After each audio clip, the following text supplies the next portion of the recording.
ভাষার ওই প্রাচুর্যতা মানুষ পড়ল চাপা, সত্য কথায় তলিয়ে গেল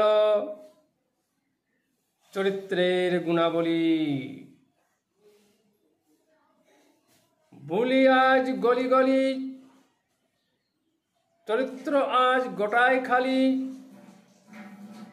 ভাষা রূপে বয়ে যায় আজকে মানুষগুলি। সত্য কি আর খুঁজে পাবে ওই বন্যার মাঝে? সত্য কথায় তলিয়ে গেছে ওই মানুষের মাঝে। অপরের অন্ন নিষাদ সাধে ভাষার কি স্বাদ পাবে?